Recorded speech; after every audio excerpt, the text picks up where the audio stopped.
हरे कृष्ण। आप सभी भक्तजनों का स्वागत है आज के सत्र में। तो ये कक्षा श्रीमद् भागवतम महापुराण की, और इसमें हम ट्रांसलेशन और प्रभुपाद जी के द्वारा जो तात्पर्य है उसको पढ़ेंगे। और जैसा कि आप जानते हैं कि चतुर्मास चल रहा है, तो इन 4 महीनों में हमारी कोशिश होगी कि पूरा जो फर्स्ट कैंटो है वो पूरा कंप्लीट हम कर सकें। तो सत्र का शुभारंभ हम पहले श्री मंगलाचरण के साथ आरंभ करेंगे। ओम अज्ञानतिमिरान्धस्य ज्ञानाञ्जनशलाकया चक्षुरुन्मिलितं येन तस्मै श्रीगुरुवे नमः। श्रीचैतन्यमनोभीष्टं स्थापितं येन भूतले स्वयं रूपः कदा मह्यं ददाति स्वपदान्तिकम्। वन्देऽहं श्रीगुरोः श्रीयुतपदकमलं श्रीगुरून् वैष्णवांश्च श्रीरूपं साग्रजातं सहगण रघुनाथान्वितं तं सजीवम् साद्वैतं सावधूतं परिजनसहितं कृष्ण चैतन्य देवं श्रीराधा कृष्ण पादान सहगण ललिता श्री विशाखान्वितांश्च। नमः ओम विष्णुपादाय कृष्णप्रेष्ठाय भूतले श्रीमते भक्ति वेदांत स्वामिन्निति नामिने नमस्ते सारस्वते देवे गौरवाणी प्रचारिणे निर्विशेष शून्यवादी पाश्चात्य देश तारिणे नमो महावदान्याय कृष्ण प्रेम प्रदायते कृष्णाय कृष्ण चैतन्य नाम्ने गौरतुषे नमः। हे कृष्ण करुणा सिंधो दीनबंधो जगतपते गोपेश गोपिका कांत श्री राधा कांत नमोस्तुते।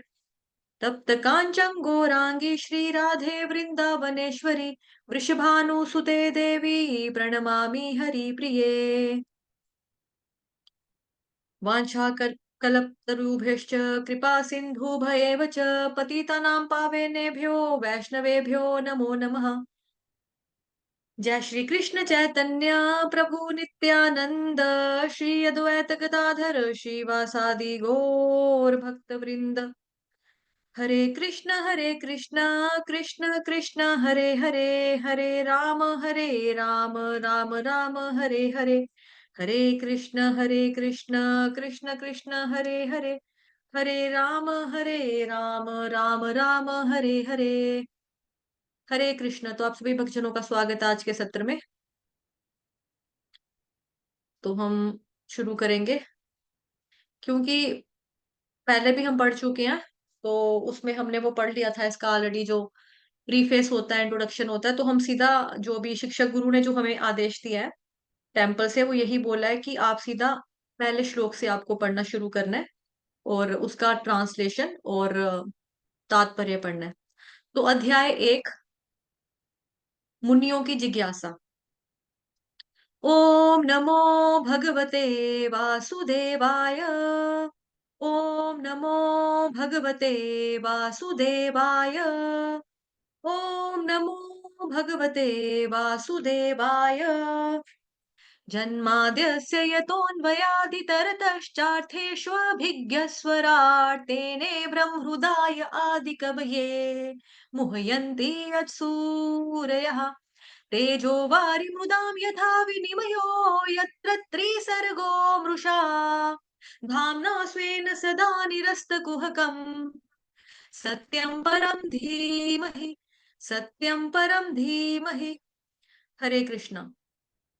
तो पहला जो था वो एक्चुअली मंगलाचरण के हिसाब से होता है, और मैंने पढ़ दिया। बट अन्य जो होंगे वो हम नहीं पढ़ेंगे। हमें खाली बोला गया है कि तात्पर्य पढ़ना है और अनुवाद पढ़ना है।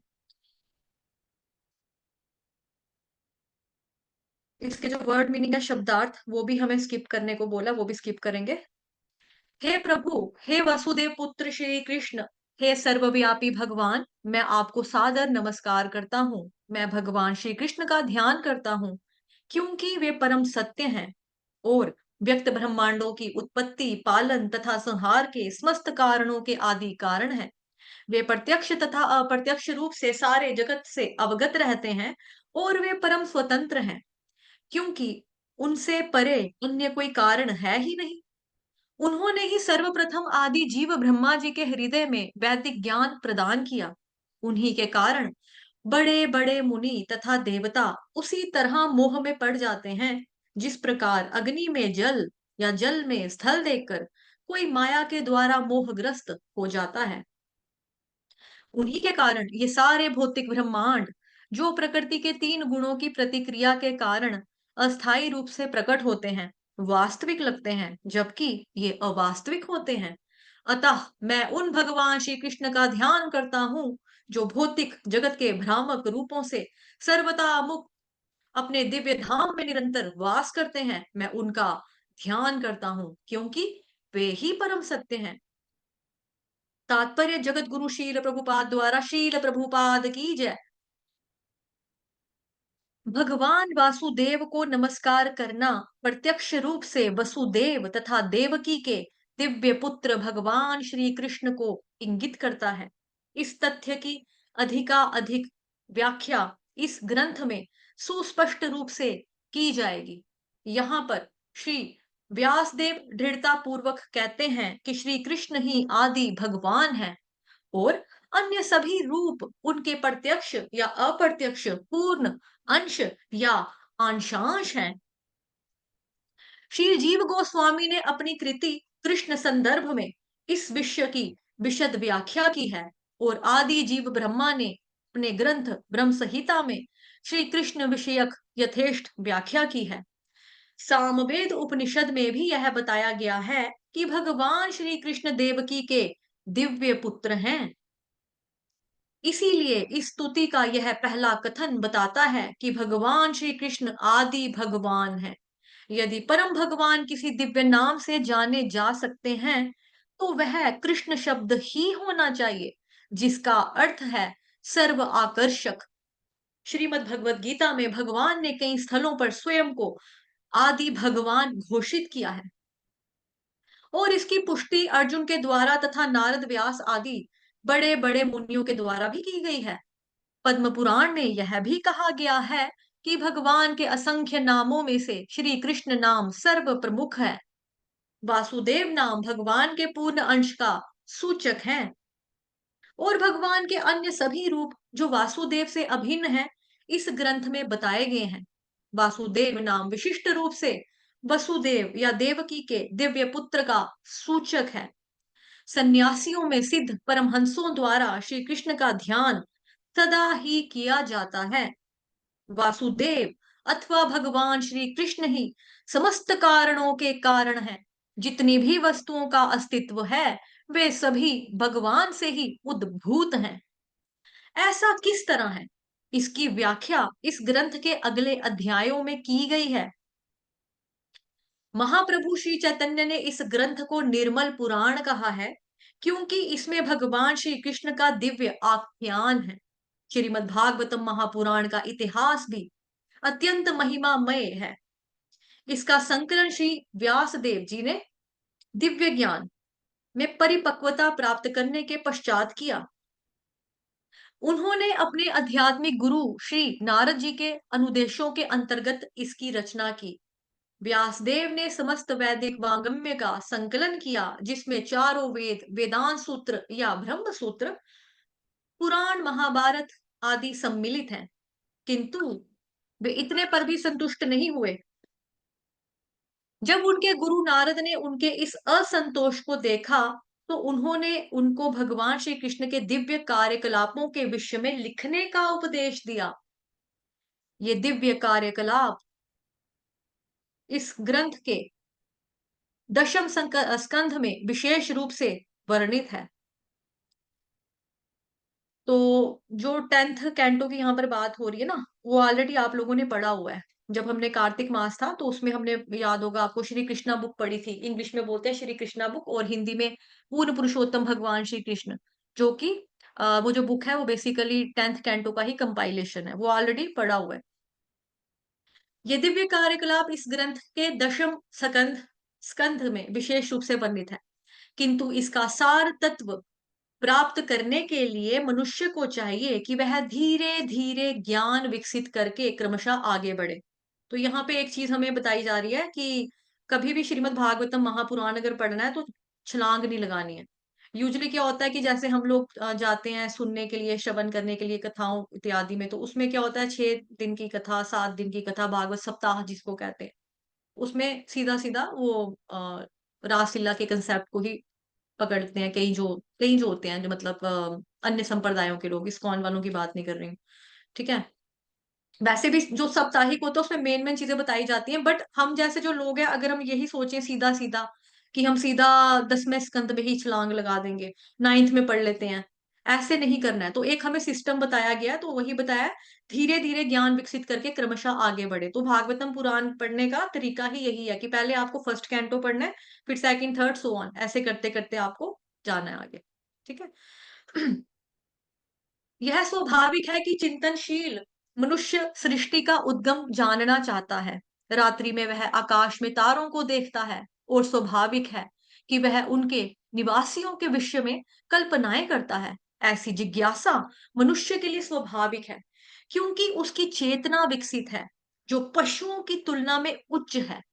श्रीमद् भागवतम महापुराण के रचयिता ऐसी जिज्ञासाओं का सीधा उत्तर देते हैं।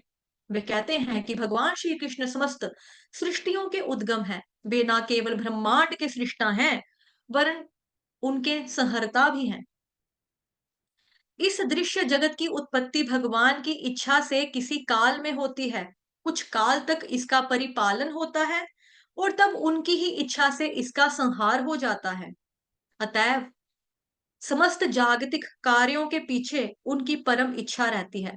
निस्संदेह ऐसे अनेक नास्तिक हैं जो सृष्टा पर विश्वास नहीं करते, किंतु वे अल्प ज्ञान के कारण ऐसा करते हैं।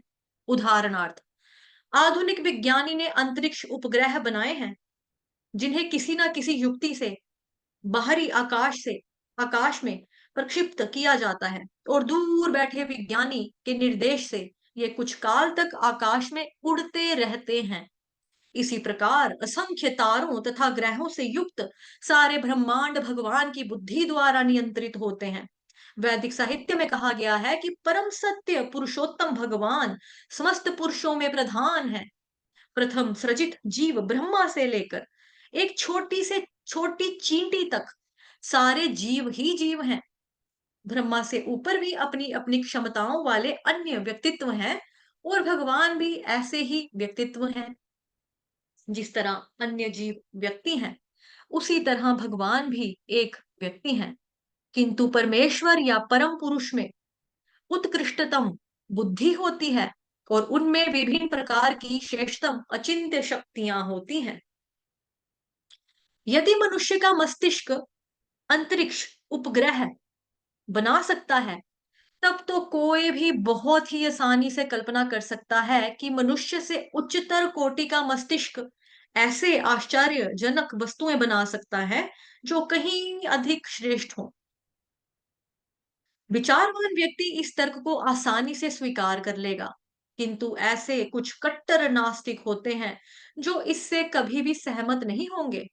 शील व्यासदेव परम बुद्धिमान को परमेश्वर रूप में पूरी तरह स्वीकार करते हैं और इस परम बुद्धिमान को परमेश्वर या पूर्ण पुरुषोत्तम भगवान श्री कृष्ण के रूप में संबोधित करते हुए नमस्कार करते हैं। यह परमेश्वर श्री कृष्ण ही है, जैसा कि व्यास देव जी ने भगवत गीता में तथा अपने अन्य शास्त्रों में और विशेष रूप से श्रीमद् भागवतम महापुराण में स्वीकार किया है। श्रीमद् भगवत गीता में भगवान कहते हैं कि उनसे बढ़कर कोई पर तत्व या अंतिम लक्ष्य नहीं है। इसीलिए श्रील व्यास देव जी तुरंत उन पर तत्व श्री कृष्ण की पूजा करते हैं जिनकी दिव्य लीलाओं का वर्णन दशम स्कंध में हुआ है। निष्ठाहीन व्यक्ति सीधे दशम स्कंध में और विशेषकर उन 5 अध्यायों में पहुंच जाते हैं जिनमें भगवान श्री कृष्ण की रास लीला का वर्णन है। श्रीमद् भागवतम का यह अंश इस महान ग्रंथ का गुह्यतम अंश है। जब तक किसी को भगवान जी का पूरा पूरा दिव्य ज्ञान प्राप्त ना हो ले, तब तक वह भगवान की पूज्य दिव्य लीलाओं को, जिसे रास नृत्य कहा जाता है, तथा गोपियों के साथ उनके प्रेम व्यवहार को ठीक से समझ नहीं सकता। यह विषय अत्यंत आध्यात्मिक है। केवल ऐसे मुक्त पुरुष जिन्होंने क्रमशः परमहंस अवस्था प्राप्त कर ली है, इस रास नृत्य का दिव्य आस्वादन कर सकते हैं। अतः श्री व्यासदेव पाठक को अवसर प्रदान करते हैं कि भगवान की लीलाओं के सार का आस्वादन करने के पूर्व वे धीरे धीरे आत्म साक्षात्कार का विकास करें। इसीलिए वे जानबूझकर गायत्री मंत्र धीमहि का आवाहन करते हैं। यह गायत्री मंत्र अध्यात्म में बड़े चढ़े व्यक्तियों के निमित्त है। जब कोई गायत्री मंत्र का उच्चारण करने में सफल हो जाता है, तब वह भगवान की दिव्य स्थिति तक प्रवेश पा सकता है। अतः गायत्री मंत्र के सफल जप के लिए मनुष्य में ब्राह्मण जैसे गुणों का समावेश होना चाहिए, या फिर उसे पूर्ण रूप से सतोगुणी होना चाहिए। तभी वह भगवान के नाम, यश, गुणों आदि की दिव्य अनुभूति प्राप्त कर सकता है। श्रीमद् भागवतम भगवान की अंतरंगा शक्ति द्वारा प्रदर्शित उनके स्वरूप का आख्यान है, और यह अंतरंगा शक्ति हमारे अनुभव गम्य दृश्य जगत को उत्पन्न करने वाली बहिरंगा शक्ति से भिन्न होती है।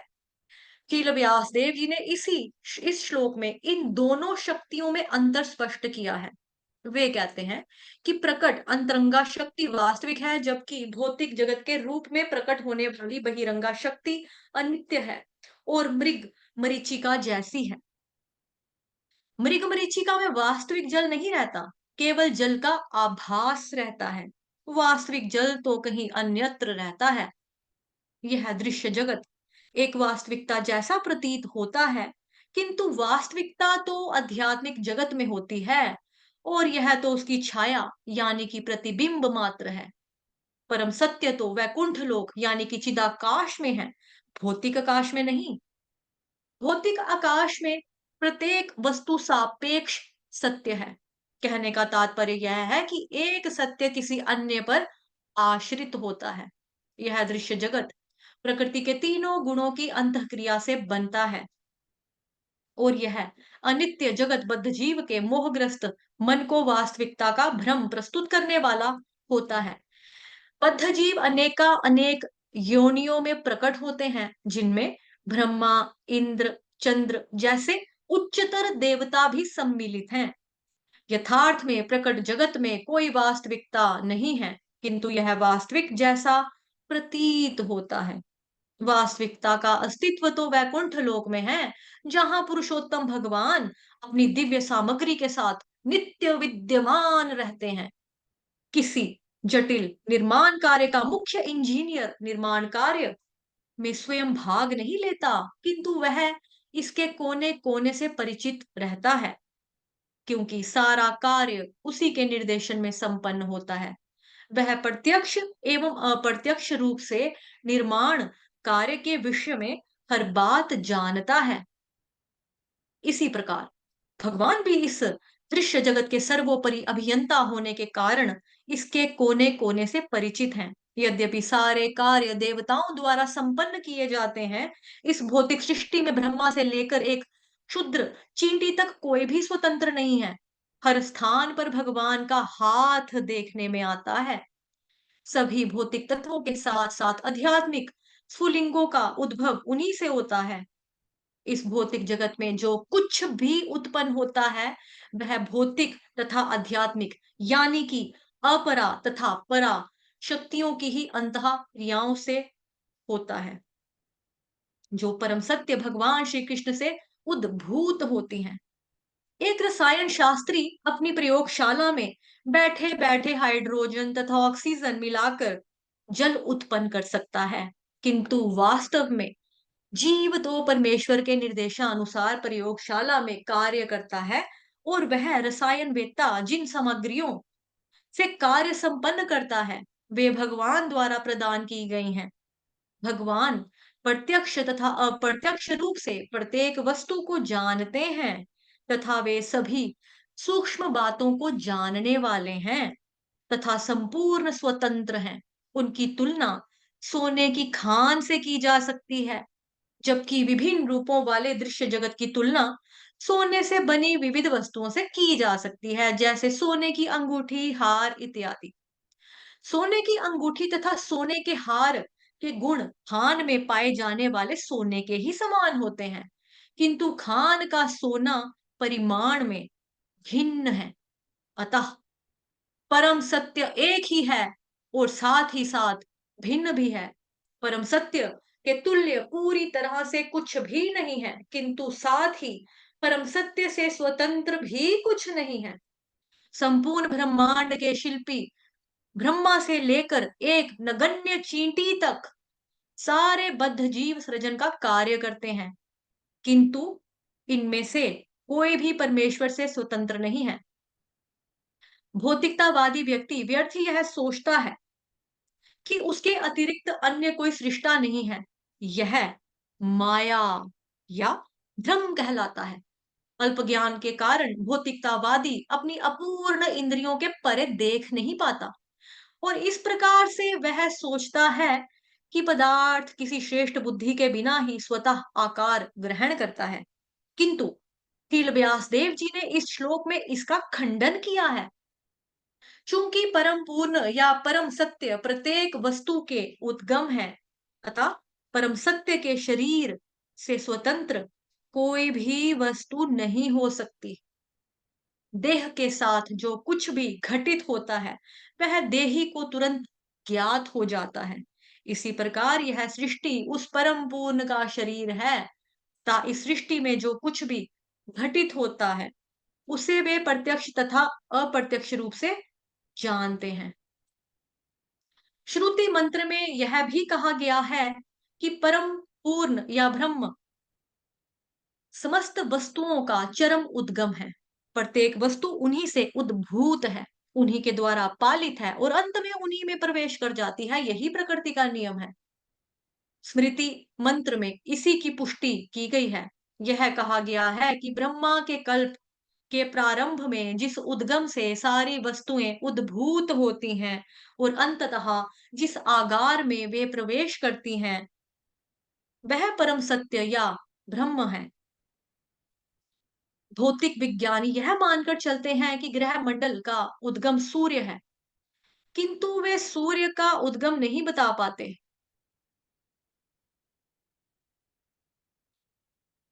ठीक है, अब साइज आपने बोला थोड़ा सा बड़ा कर दो। यहाँ पर इस चरम उद्गम की व्याख्या की गई है। वैदिक पांगम्य के अनुसार ब्रह्मा, जो सूर्य के तुल्य माने जा सकते हैं, परम सृष्टा नहीं है। इस श्लोक में कहा गया है कि ब्रह्मा को वैदिक ज्ञान भगवान के द्वारा प्रदान किया गया।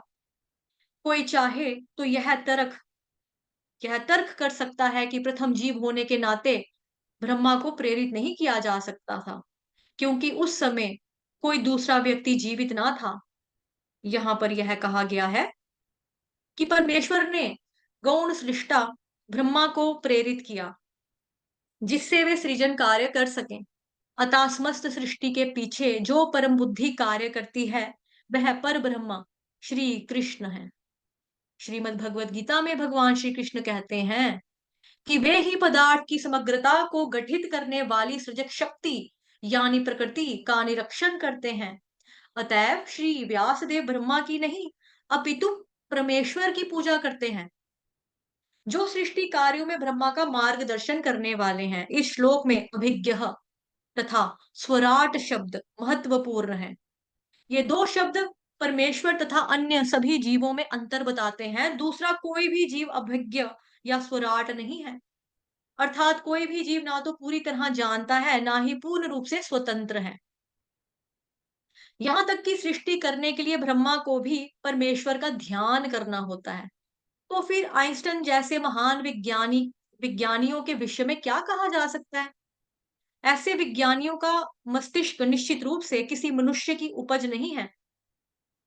जब कोई विज्ञानी ऐसा मस्तिष्क नहीं बना सकता तो फिर उन मूर्ख नास्तिकों का क्या कहना जो भगवान की सत्ता को चुनौती देते हैं। यहाँ तक कि मायावादी निर्विशेषवादी जो अपने आप को भगवान से एकाकार होने की डींग मारते रहते हैं, ना तो अभिज्ञ है ना स्वराट। ऐसे निर्विशेषवादी भगवान का तादात्म्य प्राप्त करने के लिए ज्ञानार्जन हेतु कठिन तपस्या करते हैं, किंतु अंततः वे किसी ऐसे धनी शिष्य पर आश्रित हो जाते हैं जो मठ तथा मंदिर बनवाने के लिए उन्हें धन प्रदान करता है। रावण या हिरण्यकशिपु जैसे नास्तिकों को भगवान की सत्ता का विरोध करने के पूर्व कठिन तपस्या करनी पड़ी थी, किंतु अंत में वे असहाय बन गए। और जब भगवान क्रूर मृत्यु के रूप में उनके समक्ष प्रकट हुए तो वे अपने आप को बचा नहीं पाए। यही हाल उन आधुनिक नास्तिकों का है जो भगवान की सत्ता की अवमानना करते हैं।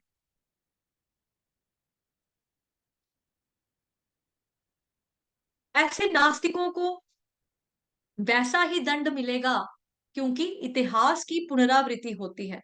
जब जब लोग ईश्वर की सत्ता की उपेक्षा करते हैं, तब तब प्रकृति तथा उसके नियम उन्हें दंड देते हैं। इसकी पुष्टि श्रीमद् भगवद गीता के इस सुप्रसिद्ध श्लोक के द्वारा भी होती है। यदा यदा ही धर्मस्य ग्लानिः, जब जब धर्म की हानि होती है और अधर्म की वृद्धि होती है, तब तब हे अर्जुन मैं स्वयं अवतरित होता हूँ। श्रीमद् भगवद गीता अध्याय 4 श्लोक संख्या 7। परमेश्वर परम पूर्ण है। इसकी पुष्टि समस्त श्रुति मंत्रों द्वारा होती है। श्रुति मंत्रों में ही कहा गया है कि परम पूर्ण भगवान ने पदार्थ के ऊपर दृष्टि फेरी तो सारे जीव उत्पन्न हो गए। ये जीव भगवान के अंश रूप हैं। वे ही इस विशाल भौतिक सृष्टि को आध्यात्मिक सुलिंग रूपी बीज से आविष्ट करते हैं और इस प्रकार सृजनात्मक शक्तियां चालू हो जाती हैं, जिससे अनेक आश्चर्यजनक सृष्टियां उत्पन्न होती हैं। नास्तिक यह तर्क कर सकता है कि ईश्वर घड़ी साज से अधिक पटु नहीं है, किंतु ईश्वर इससे अधिक पटु होते हैं, क्योंकि वे मशीनों तथा नर तथा मादा दोनों रूपों को उत्पन्न कर सकते हैं। फिर ये विविध नर मादा मशीनें ईश्वर के आदेश की प्रतीक्षा किए बिना अपनी जैसी असंख्य मशीनें उत्पन्न करती जाती हैं। यदि मनुष्य ऐसी मशीन का जोड़ा बना सके जो उसके अनदेखे ही अन्य मशीनें उत्पन्न कर सके, तब जाकर वह ईश्वर की बुद्धि के पास पहुंच सकता है, किंतु ऐसा संभव नहीं, क्योंकि प्रत्येक मशीन पर अलग-अलग कार्य करना होता है। अतः ईश्वर की तरह कोई भी व्यक्ति सृजन नहीं कर सकता। ईश्वर का अन्य नाम अ असमूढ़ है, जिसका अर्थ है ना तो कोई उनके तुल्य है, ना ही कोई उनसे बढ़कर है। परम सत्यम वे हैं जिनके ना तो कोई समतुल्य है और ना ही उनसे श्रेष्ठ।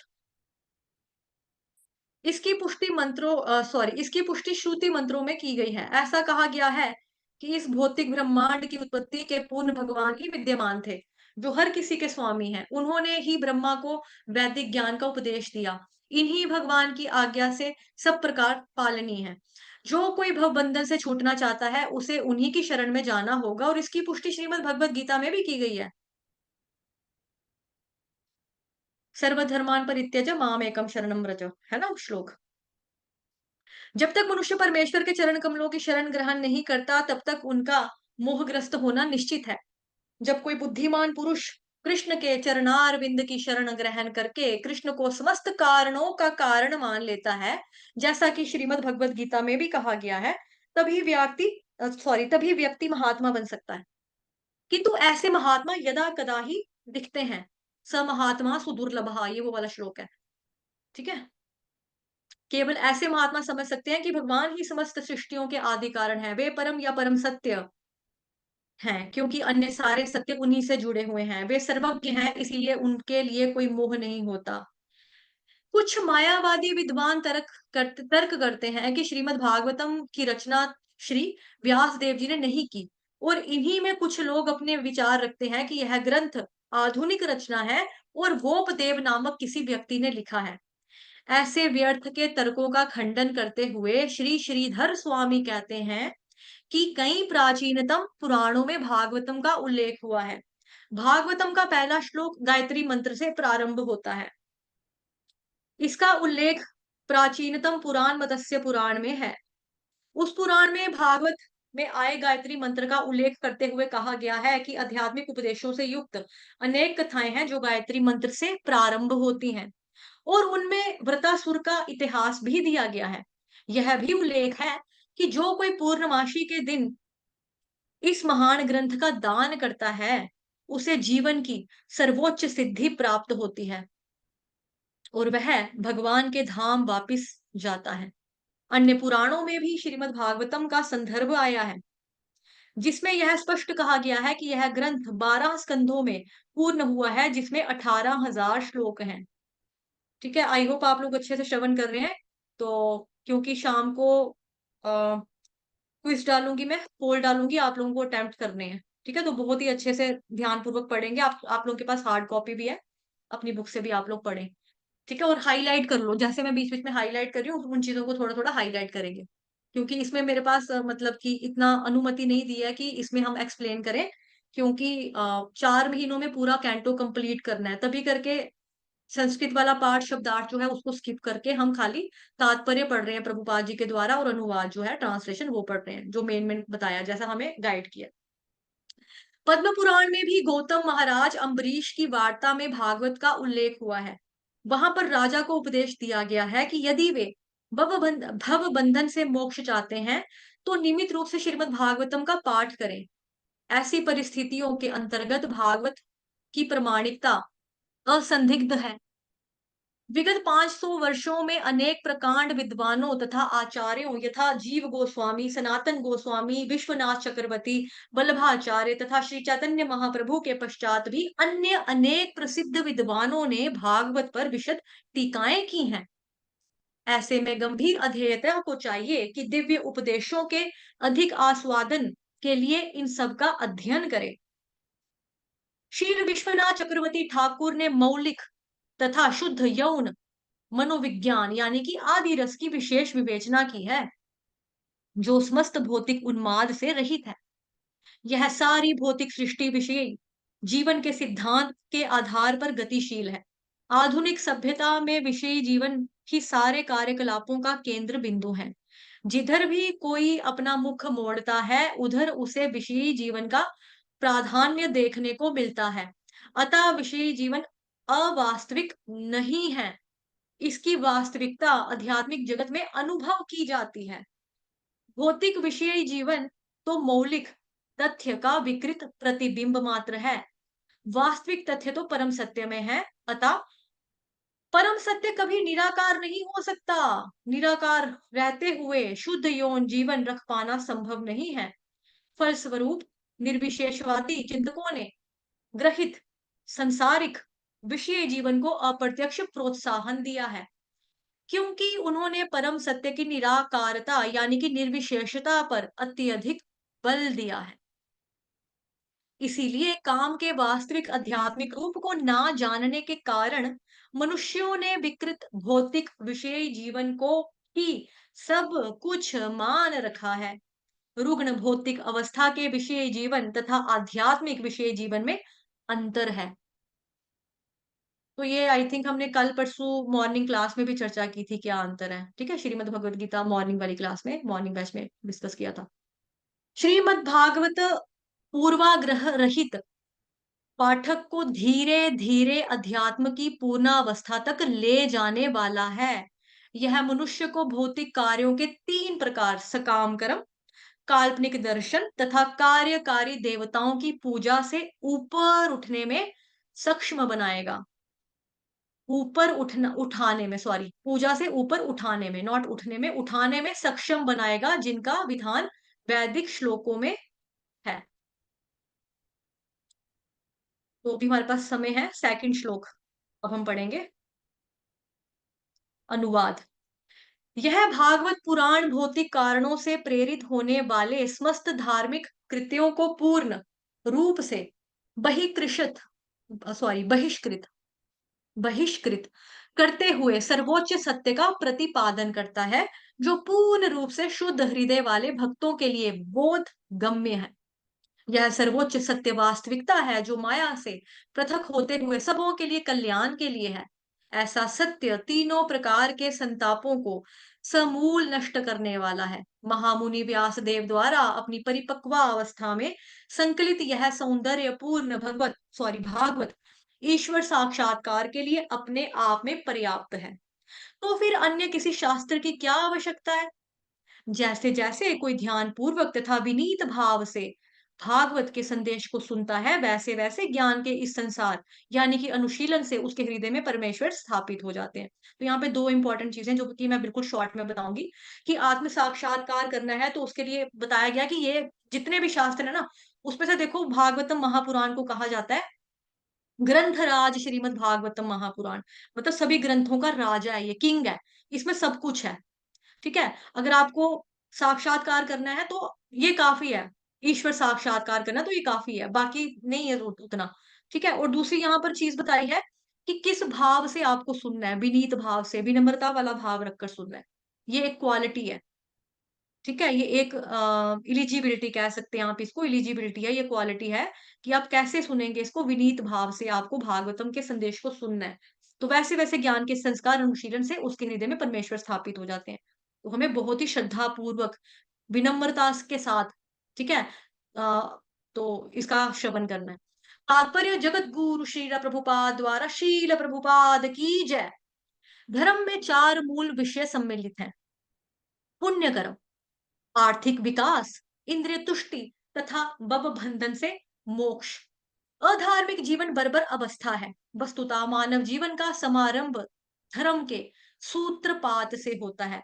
आहार निद्रा भय तथा मैथुन, ये बहुत ही इंपॉर्टेंट श्लोक है। आहार निद्रा भय मैथुनम च, है ना, कि महाभारत का हितोपदेश का ये श्लोक है बेसिकली। ये पशु जीवन के 4 नियम लक्षण हैं। ये चारों पशुओं तथा मनुष्यों में समान रूप से लागू होते हैं, किंतु मनुष्यों में एक अतिरिक्त कार्य यानी कि धर्म होता है। धर्म के बिना मनुष्य जीवन पशु जीवन से ज्यादा अच्छा नहीं है। तो यहाँ पे यही बताया है कि इंसान में और जानवर में क्या फ़र्क है? 4 चीज़ें कॉमन है उसमें और इंसान में, दोनों में 4 चीज़ें जो है कॉमन है। आहार, निद्रा, भय और मैथुन। ठीक है? लेकिन जिस व्यक्ति की ज़िंदगी में भगवान जी ऐड होते हैं, भक्ति ऐड होती है, धर्म ऐड होता है, तो धर्म ही एक ऐसी चीज़ है जो मनुष्यों को पशुओं से अलग करता है। ठीक? अ, जी। अतः प्रत्येक मानव समाज में धर्म का कोई ना कोई रूप पाया जाता है जिसका उद्देश्य आत्म साक्षात्कार है और जो ईश्वर के साथ मनुष्य के शाश्वत संबंध को बताने वाला है। मानव सभ्यता की निम्नतर अवस्थाओं में भौतिक प्रकृति पर प्रभुत्व दिखाने के लिए सदैव होड़ लगी रहती है। दूसरे शब्दों में कह सकते हैं कि इंद्रियों को तुष्ट करने के लिए निरंतर स्पर्धा चलती रहती है। अभी यहाँ से ध्यान देंगे कि इस वर्ड्स में ना कितनी बार एक शब्द आएगा, वो आएगा वर्ड स्पर्धा। स्पर्धा का मतलब होता है कंपटीशन। ठीक है? तो इसकी तरफ ध्यान देंगे कितनी बार आएगा ये। ऐसी प्रवृत्ति के वशीभूत होकर मनुष्य धर्म की ओर मुड़ता है। इस तरह वह कुछ भौतिक लाभ प्राप्त करने के लिए पुण्य कर्म या धार्मिक कार्य करता है। किंतु यदि ऐसे भौतिक लाभ अन्य साधनों से प्राप्त हो जाते हैं तो तथा कथित धर्म उपेक्षित हो जाता है। आधुनिक सभ्यता का यही हाल है। मनुष्य आर्थिक दृष्टि से संपन्न होता जा रहा है, अतः वर्तमान समय में वह धर्म में अधिक रुचि नहीं लेता। गिरजाघर, मस्जिदें या मंदिर एक तरह से अब निर्जन है। लोगों की रुचि अपने पूर्वजों द्वारा बनाए गए धार्मिक स्थलों में ना होकर फैक्ट्रियों, दुकानों तथा सिनेमा घरों की ओर अधिक है। इससे यह सिद्ध होता है कि धर्म का आचरण किसी न किसी आर्थिक लाभ के लिए ही किया जाता है। आर्थिक लाभ की आवश्यकता इंद्र तृप्ति के लिए पड़ती है। प्रायः इंद्र तृप्ति की खोज से ऊब कर मनुष्य मोक्ष की ओर मुड़ता है और परमेश्वर से तदाकार होने का प्रयत्न करता है। फलस्वरूप ये सारी दशाएं केवल इंद्रिय तृप्ति के विभिन्न प्रकार बन जाती हैं। वेदों में उपर्युक्त चारों कर्मों की संस्तुति नियामक के रूप में की गई है, जिससे इंद्र तृप्ति के लिए अनावश्यक स्पर्धा उत्पन्न ना हो। ठीक है? स्पर्धा शब्द के ऊपर बार-बार आएगा, इसके ऊपर ध्यान देंगे कि प्रभुपाद जी क्या कहना चाहते हैं, क्यों इतनी बार स्पर्धा शब्द उन्होंने अनुवाद में सॉरी तात्पर्य में लिखा है। किंतु श्रीमद् भागवतम इंद्र तृप्ति संबंधी इन सभी कर्मों से परे है। यह नितांत दिव्य साहित्य है, डिवाइन लिटरेचर, जो उन्हीं शुद्ध भगवत भक्तों के द्वारा समझा जा सकता है, जो स्पर्धात्मक इंद्रिय तृप्ति से परे रहते हैं। एक बार दोबारा से आ गया। ठीक है? इस भौतिक जगत में पशु तथा पशु, मनुष्य तथा मनुष्य, समाज तथा समाज, राष्ट्र तथा राष्ट्र के मध्य तीक्ष्ण स्पर्धा चल रही है। लेकिन भगवान के भक्त ऐसी स्पर्धा से बहुत ऊपर रहते हैं। वे भौतिकतावादी व्यक्ति से स्पर्धा नहीं करते, क्योंकि वे भगवत धाम वापिस जाने के मार्ग पर होते हैं, जहां जीवन शाश्वत तथा आनंदमय होता है। ऐसे अध्यात्मवादी द्वेष रहित और शुद्ध हृदय वाले होते हैं। भौतिक जगत में प्रत्येक व्यक्ति दूसरे व्यक्ति से ईर्ष्या करता है, अतएव स्पर्धा चलती रहती है। कारण भी बता दिया कि जलन है मेन कारण स्पर्धा करने का। लेकिन भगवान के दिव्य भक्त ना केवल भौतिक ईर्ष्या द्वेष से रहित होते हैं, अपितु सबका कल्याण चाहते हैं, और वे ईश्वर को केंद्र मानकर एक स्पर्धा रहित समाज स्थापित करने का प्रयास करते रहते हैं। स्पर्धा रहित समाज की वर्तमान समाजवादी विचारधारा कृत्रिम है, क्योंकि उनमें तानाशाह के पद के लिए स्पर्धा चलती है। वेदों की दृष्टि से या सामान्य जन के क्रियाकलापों की दृष्टि से इंद्र तृप्ति ही भौतिक जीवन का मूलाधार है। वेदों में 3 मार्ग बताए गए हैं।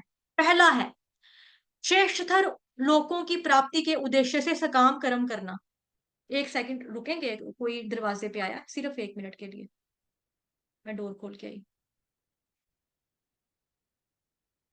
पहला है श्रेष्ठतर लोकों की प्राप्ति के उद्देश्य से सकाम कर्म करना। दूसरा है देवलोक जाने के लिए विभिन्न देवताओं की पूजा करना। और तीसरा है परम सत्य तथा उनके निर्विकार पक्ष का साक्षात्कार करके उनसे तदाकार होना। किंतु परम सत्य का निराकार पक्ष ही सर्वोत्कृष्ट नहीं है, इससे भी बढ़कर परमात्मा स्वरूप है, और इसके भी ऊपर है परम सत्य या भगवान का साकार रूप। श्रीमद् भागवत परम सत्य के साकार स्वरूप के विषय में जानकारी प्रदान करता है। यह समस्त निर्विशेषवादी साहित्य तथा वेदों के ज्ञान कांड विभाग से श्रेष्ठ है। यह कर्म कांड विभाग तथा उपासना कांड विभाग से भी उच्चतर है, क्योंकि यह पूर्ण पुरुषोत्तम भगवान श्री कृष्ण की पूजा का निर्देश करता है। कर्म कांड में और अधिक इंद्र तृप्ति के लिए स्वर्ग जाने की स्पर्धा चलती रहती है। इसी प्रकार ज्ञान कांड तथा उपासना कांड में भी स्पर्धा चलती है। श्रीमद् भागवत इन सबसे श्रेष्ठ है, क्योंकि इसका लक्ष्य परम सत्य है, जो इन समस्त विभागों का मूल है। श्रीमद् भागवत से मूल तत्व तथा श्रेणियां दोनों जा सकते हैं। यह मूल तत्व परम सत्य परमेश्वर है, और अन्य सारे उद्भासन शक्ति के सापेक्ष रूप हैं। मूल तत्व से अन्य कुछ अलग नहीं है, मूल तत्व से अलग कुछ नहीं है, किंतु साथ ही सारी शक्तियां मूल तत्व से पृथक हैं। यह विचारधारा विरोध मूलक नहीं है। तो अभी जिनको चाहिए होगा ना, रेफरेंस 9 चैप्टर श्रीमद् भगवत गीता का है, परम गुह्य ज्ञान, वहां से श्लोकास हैं, बट मैं भी कोट नहीं कर सकती हूँ, बट वहीं से सारी बातें आ रही हैं। मूल तत्व से अलग कुछ नहीं है, किंतु साथ ही सारी शक्तियां मूल तत्व से पृथक हैं। यह विचारधारा विरोध मूलक नहीं है। श्रीमद् भागवत वेदांत सूत्र के इस एक तथा अनेक युगपत दर्शन भेदवाद को स्पष्ट रूप से घोषित करता है। आपको याद होगा ईशोपनिषद में भी हमने पढ़ा था ना, तद्दे जति तन्नई जति, ये वाला श्लोक। तो उसमें भी यही था, कंट्रोवर्सी टाइप थी, विरोधाभास था कि है भी है नहीं भी है, चलते भी हैं नहीं भी चलते, साथ में भी रहते हैं दूर भी रहते हैं। तो ऐसा कि भगवान मूल तत्व से कुछ अलग नहीं है, किंतु साथ ही सारी शक्तियां मूल तत्व से पृथक पृथक है। यह विचारधारा विरोधामूलक नहीं है। श्रीमद् भागवत वेदांत सूत्र के इस एक तथा अनेक युगपत दर्शन यानी कि भेदाभेदवाद को स्पष्ट रूप से घोषित करता है, जो जन्माद्यस्य सूत्र से प्रारंभ होता है। तो जन्माद्यस्य यानी कि जहां से पहला हमारा कैंटो का पहला श्लोक जो था ना, पहले अध्याय का, जन्माद्यस्य यतोन व्याधितरतश, उसके बारे में आगे। यह ज्ञान कि भगवान की शक्ति भगवान के साथ एक तथा उनसे भिन्न भी है, उन मनोधर्मियों पर करारी चपत है, जो इस शक्ति को परमेश्वर के रूप में स्थापित करना चाहते हैं। जब यह ज्ञान वास्तविक रूप से समझ में आता है, तो अद्वैतवाद तथा द्वैतवाद की धारणा अपूर्ण लगने लगती है। इस दिव्य चेतना का विकास जो एक ही समय में एक तथा भिन्न की विचारधारा पर दीक्षित हो जाने से तीनों प्रकार के कष्टों से तुरंत ही मुक्ति का मार्ग प्रशस्त हो जाता है। ये 3 प्रकार के कष्ट हैं। आध्यात्मिक क्लेश, भौतिक क्लेश आदि दैविक, ठीक है? उसके बारे में कल या परसों शायद हमने मॉर्निंग वाली क्लास में चर्चा की थी। मन तथा शरीर से उत्पन्न दुःख, अन्य जीवों द्वारा पहुँचाए गए दुःख तथा प्राकृतिक विपदाओं से उत्पन्न दुःख, जिन पर किसी का वश नहीं होता है। श्रीमद् भागवत का शुभारंभ परम पुरुष के प्रति भक्त के आत्मसमर्पण यानी कि शरणागति से होता है। भक्त भली भांति जान रहा होता है कि वह भगवान से एक होते हुए भी उसकी स्थिति उसके नित्य दास के रूप में है। जीवेर स्वरूप होए कृष्णेर नित्य दास। सुबह भी पढ़ा था हमने ये। भौतिक विचारधारा के अनुसार मनुष्य झूठे ही अपने को अपने आसपास की सब चीजों का स्वामी मानता है। इसके बारे में भी चर्चा की थी। श्लोक संख्या 5वें अध्याय का भगवद गीता का 29वां श्लोक। भोक्ता राम यज्ञ तपसाम सर्वलोक महेश्वरम। किंतु ज्यों ही उसे नित्यदास के रूप में अपनी वास्तविक स्थिति का पता चल जाता है, तो वह तुरंत ही उन सभी कष्टों से मुक्त हो जाता है। जीव जब तक भौतिक प्रकृति पर प्रभुत्व जमाने का प्रयास करता है, तब तक वह परमेश्वर का दास नहीं बन सकता। इसके बारे में मॉर्निंग वाली क्लास में अच्छे से डिटेल में बता दिया था। भगवान की सेवा मनुष्य के आध्यात्मिक स्वरूप की विशुद्ध चेतना द्वारा की जाती है। इस सेवा से वह समस्त भौतिक अवरोधों से तुरंत मुक्त हो जाता है। इससे भी बढ़कर श्रीमद् भागवत श्री व्यास देव द्वारा वेदांत सूत्र पर की गई व्यक्तिगत टीका है। इसका लेखन उन्होंने अपने आध्यात्मिक जीवन की परिपक्व अवस्था में नारद जी के अनुग्रह से किया। श्री व्यासदेव भगवान नारायण के प्रमाणिक अवतार हैं। तो इसके बारे में भी मैंने आपको कल परसों बताया था। ग्रंथावतार, शाक्य ग्रंथावतार है वेद व्यास जी भगवान कृष्ण के। ठीक है? तो अगर आप लोगों को याद होगा तो आप लोगों को कृष्णा का एक्सपेंशन भी पढ़ाया था, उसमें भी बहुत डीप वे में चर्चा की थी। ठीक है?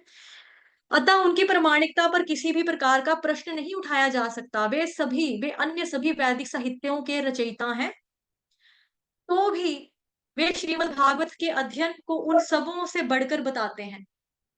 अन्य पुराणों में विभिन्न विधियां दी गई हैं जिनके द्वारा देवताओं की पूजा की जा सकती है, किंतु भागवत में केवल परमेश्वर का उल्लेख है। परमेश्वर समग्र शरीर है और अन्य सारे देवता इस शरीर के विभिन्न अंग हैं। फलस्वरूप परमेश्वर की पूजा करने पर अन्य देवताओं को पूजने की कोई आवश्यकता नहीं होती। तो भगवत गीता में भी हमने पढ़ा ना वो वाला एग्जाम्पल, जिस तरह से पेड़ की जड़ में पानी देने से पूरा पेड़ हरा भरा हो जाता है, फल फूल देने लगता है, उसी तरह से भगवान की पूजा करने से ऑटोमेटिकली अन्य देवी देवताओं की पूजा हो जाती है। आपको उनकी अलग से पूजा करने की जरूरत नहीं है। तो वही है यहाँ पे भी। परमेश्वर तुरंत ही भक्त के हृदय में स्थित हो जाते हैं। भगवान चैतन्य महाप्रभु ने श्रीमद् भागवतम को निर्मल पुराण बताया है, अतः यह अन्य समस्त पुराणों से भिन्न है। तो निर्मल पुराण मतलब कि निर्मल, जिसमें कोई भी किसी भी तरह का मल नहीं है, जो बिल्कुल क्लीन है, जो बिल्कुल प्योर है, बिल्कुल शुद्ध है, उसको। इस दिव्य संदेश को ग्रहण करने की उचित विधि यही है कि इसे विनीत भाव से सुना जाए। अब वापिस से देखो, दूसरी बार प्रभुपाद जी बता रहे हैं, इस दिव्य संदेश को ग्रहण करने की उचित विधि, तरीका क्या है? विनीत भाव से सुना जाए, विनम्रता के साथ आपको सुनना चाहिए श्रीमद् भागवतम महापुराण को। ठीक है?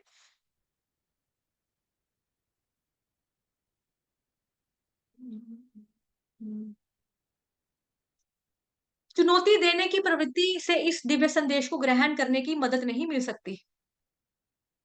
चैलेंज करना, ठीक है, उस वे में समझ नहीं आएगा। अगर कोई ऐसे भाव से पढ़ेगा, श्रवण करेगा ना, तो समझ में नहीं आएगा।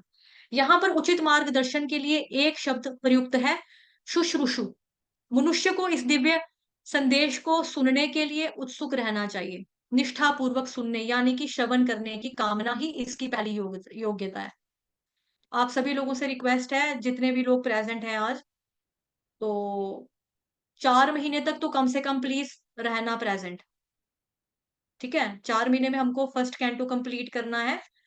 तो आपको देखना कि कितनी चीजें आपकी जो अपने अंदर की जो गलतियां हैं, जो हमारी त्रुटियां होती है, वो कैसे निकल जाती हैं सिर्फ पढ़ने मात्र से, श्रवण करने मात्र से। श्रीमद् भागवतम महापुराण बहुत, बहुत, बहुत ज़्यादा शक्तिशाली है। इसमें भगवान में कोई भी फ़र्क नहीं है। तो आप लोगों से रिक्वेस्ट है कि प्लीज़ इसी जोश के साथ, इसी एंथुसियाज़्म के साथ ना आप लोगों को डेली क्लास में आना है। आगे बढ़ते हैं। कम भाग्यशाली व्यक्ति इस श्रीमद् भागवतम को सुनने में बिल्कुल रुचि नहीं दिखाते। अब यहाँ पे बताया जा रहा है कि कौन इंटरेस्ट नहीं लेगा जिसको जो बदकिस्मत है ना, मतलब कि जो इतना ज़्यादा भाग्यशाली नहीं है, जिसकी किस्मत इतनी अच्छी नहीं है, जिसकी किस्मत माड़ी है, खराब है ना, वो व्यक्ति इंटरेस्ट नहीं लेगा सुनने में। तो आपको देखो मौका मिला है, भगवान ने कृपा की है आपके ऊपर कि 3-3 क्लासें मिल रही हैं आपको भगवत गीता की, भागवतम की 2-2 मिल रही हैं, कथा रूप मिल रहा है, श्लोका वाइज़ मिल रहा है पूरा तात्पर्य के साथ। तो आपको आना है और सुनना है। इसकी विधि सरल है किंतु इसे व्यवहार में लाना कठिन है। भाग्यहीन व्यक्तियों को ये व्यर्थ सामाजिक तथा राजनीतिक बातें सुनने के लिए पर्याप्त समय मिल जाता है। जैसे आप किसी को बोलोगे ना, आ जाओ भागवतम की क्लास चल रही है, भगवत गीता चल रही है, चलेंगे, सुनेंगे, पढ़ेंगे? ना, कहाँ टाइम है हमारे पास, ऐसे करके बोलेंगे। वही बताया जा रहा है, एक तरह का शिकंज कसा जा रहा है उनके ऊपर कि इन लोगों को ना सामाजिक बातें सुनने के लिए मजा है, मतलब टाइम मिलता है, और राजनीतिक बातें सुनने के लिए मजा, मतलब टाइम इनको मिल जाता है। लेकिन इनको भक्तों की सभा में श्रीमद् भागवतम सुनने के लिए आमंत्रित भी किया जाता है, तो वो सहसा अन्यमनस्क हो उठते हैं। कभी-कभी भागवत के व्यवसायी कथावाचक सहसा भगवान की गुह्य लीलाओं में पहुंच जाते हैं और उनकी व्याख्या यौन यानी कि अश्लील साहित्य के रूप में करते हैं। श्रीमद् भागवतम का प्रारंभ श्रीमद् भागवतम तो प्रारंभ से सुनने के लिए निर्मित है। तो ये दूसरी बार वापिस से प्रभुपाद जी तात्पर्य में रिपीट कर रहे हैं। पहले भी पढ़ा था ना तात्पर्य में, दोबारा सेम लाइन रिपीट हो रही है। ठीक है? कि भागवत कहाँ से करना है, शुरू से पढ़ना है, शुरू से सुनना है, बीच में छलांगे नहीं लगानी।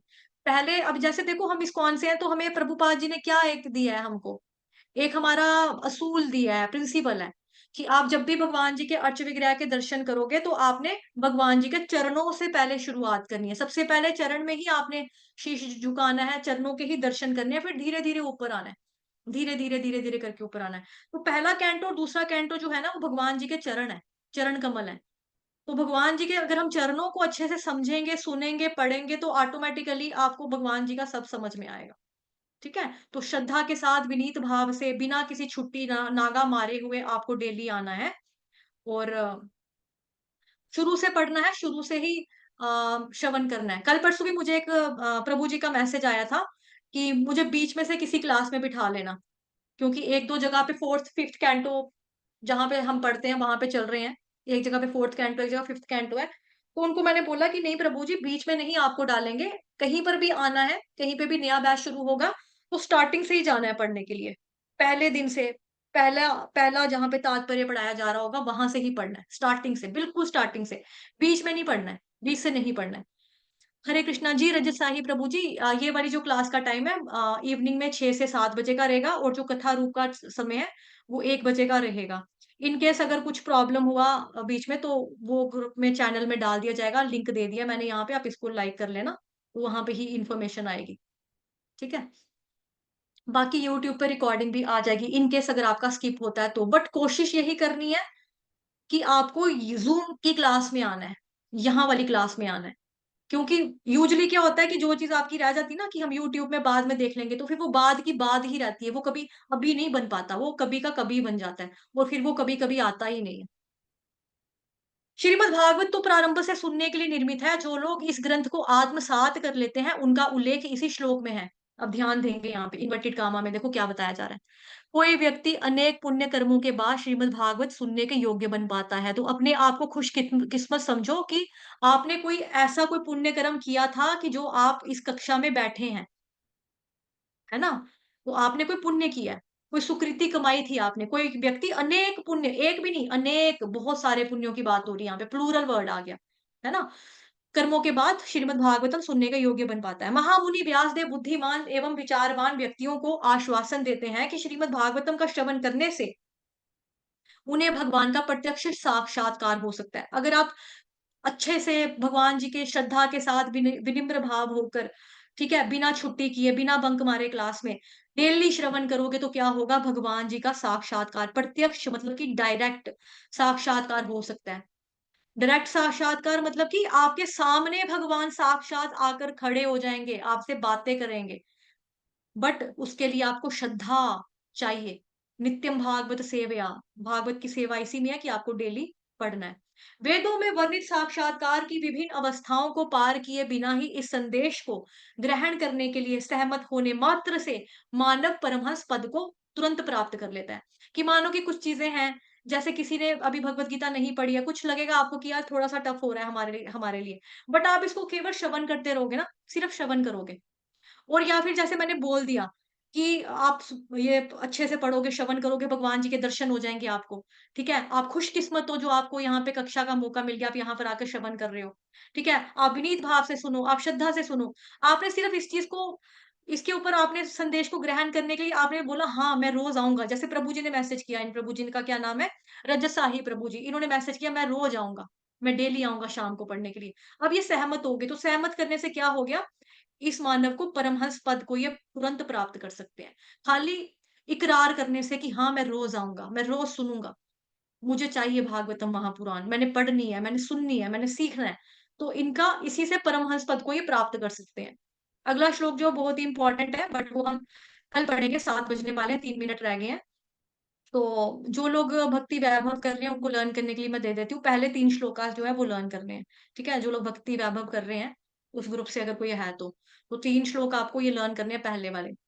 तो ये तो मोस्ट इम्पोर्टेंट श्लोक है। इसको इतना मज़ेदार है ना, ये कल हम पढ़ेंगे, बहुत अच्छा श्लोक है। ठीक है? इसमें बताया है कि किस तरह से ये जो भागवतम महापुराण है, ये एक पका हुआ परिपक्व फल है, और ये इसकी तुलना मैंगो से की गई है। और मैंगो भी कैसा, कौन से मैंगो से की गई है? जिसमें गुठली नहीं है, सिर्फ गुद्दा ही गुद्दा है, पल्प ही पल्प है, पल्प ही पल्प है, पल्प ही पल्प है। जैसे अन्य कुछ होते हैं ना, हम मैंगो खाते हैं तो गिटक निकाल के फेंक देते हैं, उसकी गुठली निकाल के, है ना? लेकिन ये वाला जो मैंगो है चारों तरफ से पका हुआ है, पूरा पका हुआ है। इसका जूस भी बनाओ आप, मतलब कि जैसे मैंगो शेक जिसको हम कहते हैं, ये उतना रसीला है, उतना मीठा है, इतना मीठा है श्रीमद् भागवतम महापुराण। तो अभी हम आज के लिए इतना ही रखेंगे, 7 बज चुके हैं। ठीक है, तो 2 श्लोक हो गए हैं, और टोटल कितने पेजेस हुए हैं आज हमारे, हम देख लेते हैं। 4 महीने के हिसाब से हमने आज 15 पेजेस पढ़े हैं, नॉट बैड। ठीक है, मिनिमम हमें 11 बोला था पढ़ने के लिए, कि 11 तो कम से कम पढ़ने पड़ेंगे, 11 नहीं 15 ही कहा था आई थिंक। चलो ठीक है। हरे कृष्णा, आप सभी भक्तजनों का thank you so much. Hari बोल, थैंक यू प्रभु जी, थैंक यू सो मच। और आप लोगों से रिक्वेस्ट है कि मॉर्निंग में चैंटिंग सेशन होता है, सुबह के 3:30 बजे शुरू हो जाती है मीटिंग। वैसे तो 4 बजे का ऑफिशियल टाइम रखा हुआ है, बट माता जी लोग जो है वो 3:30 बजे आ जाते हैं कहीं, तो वो 3:30 बजे शुरू कर देते हैं, और पौने 7 तक हरे कृष्ण महामंत्र का जप करते हैं। फिर पौने 7 बजे श्रीमद् भगवत गीता की कक्षा होती है, जिसमें हम डेली एक श्लोक पढ़ते हैं, और प्रभुपाद जी की डेली कोट पढ़ते हैं एक। ठीक है, जैसे आज 22 जुलाई थी, तो 22 का, कल 23 जुलाई, तो 23 जुलाई का पढ़ेंगे। और श्लोक भी हम डेली भगवत गीता का एक पढ़ते हैं, और एक को अच्छे से एक्सप्लेन करते हैं। और वो डिपेंड करता है कि कितनी देर की क्लास होती है श्लोक के ऊपर, कि वो कितना इंपॉर्टेंट है, कितना लेंथी है, उसमें कितनी चीजें क्लियर करने वाली हैं। ठीक है, उसके ऊपर वो डिपेंड करता है, तो उतना ही समय लगता है। किसी क्लास में आधा घंटा लग जाता है, किसी में 20 मिनट, किसी किसी में 15 मिनट्स में हम कंप्लीट कर देते हैं, डिपेंड ऑन श्लोक। और एक आज 2 बैचेस हमारे नए शुरू हुए हैं चतुर्मास की उपलक्ष्य में। तो चतुर्मास में हमने बुक रीडिंग डाली है 2। एक तो एक तो श्रीमद् भागवत महापुराण कथा रूप, ठीक है? और दूसरा जो है, वो है ये वाली क्लास जो आपने अभी अटेंड की है, श्रीमद् भागवतम महापुराण। ये आपको तात्पर्य के समेत हम पढ़ा रहे हैं, तात्पर्य जो प्रभुपाद जी ने दिए हैं, ठीक है? उनके अनुवाद तात्पर्य के हिसाब से ये चल रहा है। और इसमें हम समय ज्यादा ना लें, तब करके हमने ये श्लोक और शब्दार्थ जो है वो स्किप कर दिए हुए हैं। ठीक है, संस्कृत वाला जो पार्ट है वो स्किप किया है, ताकि हम ज्यादा से ज्यादा 15, 16, 20 इतने पेजेस हम पढ़ें। तो पहला वाला जो अनुवाद था वो थोड़ा लेंथी था। ठीक है, अगर बाकी वाले बीच बीच में है, छोटे छोटे भी हैं, तो हम हो सकता है कि कवर कर लें जितना जल्दी हो सकेगा। हमारी कोशिश रहेगी 4 महीनों में पूरा पूरा इसको हम कवर करने की पूरी कोशिश करेंगे। और आप सभी लोगों से एक बार प्लीज, दोबारा से हम्बल रिक्वेस्ट कर रही हूँ, प्लीज आप लोग कल से समय पे आइए। 6 बजे, मतलब 6 बजे कक्षा शुरू हो जाएगी, समय पे आइए और डेली आइए। इस इस चीज को मत छोड़ना कि मतलब कि जो आज आज आज एक आग लगी ना, कि हाँ आज हमने भागवतम महापुराण की कक्षा में जाना है, इसको, इसकी रोशनी को, इसकी गर्माहट को ना कम मत होने देना। ठीक है, यूजली होता है स्टार्टिंग में हम सारे बड़े ज्यादा उसमें होश में, जोश के साथ आते हैं कि हाँ, हम रोज़ आएँगे, लेकिन धीरे-धीरे, धीरे-धीरे संख्या कम होने लगती है। हर क्लास के साथ है, मेरे साथ ही नहीं है, हर कक्षा के साथ होता है। बट आप लोगों को एक प्रण लेके चलना जैसे कि देखो चतुर्मास के संकल्प के बारे में अच्छे से आपको 2-3 दिनों से बताया जा रहा था कि कैसे करना है, क्या करना है। क्लासेस में भी बताया, ऑडियो नोट करके भी आप लोगों को ग्रुप में सेंड किया। अब आप में से कई लोग हैं जिन्होंने कोई भी संकल्प नहीं लिया कि उनको समझ नहीं माताजी क्या संकल्प लें, माताजी क्या संकल्प लें। तो संकल्प आपका यही है जो क्लासेस चल रही हैं उसमें बिना बंक किए आपको रोज़ आना है। कोई भी छुट्टी मत मारो। प्लीज़, प्लीज़, प्लीज़ हाथ जुड़वा लो, अपने पैरों में मेरे को गिरवा लो लेकिन रोज़ आओ, ठीक है? रोज़ आना है। चलिए ठीक है। तो यहाँ पे विराम लेते हैं। वाञ्छाकल्पतरुभ्यश्च कृपा सिन्धुभयेव च पतितानां पावनेभ्यो वैष्णवेभ्यो नमो नमः। अनंत कोटि वैष्णव वृंद की जय। जगत गुरु शील प्रभुपाद की जय। ग्रंथराज श्रीमद् भागवतम महापुराण की जय।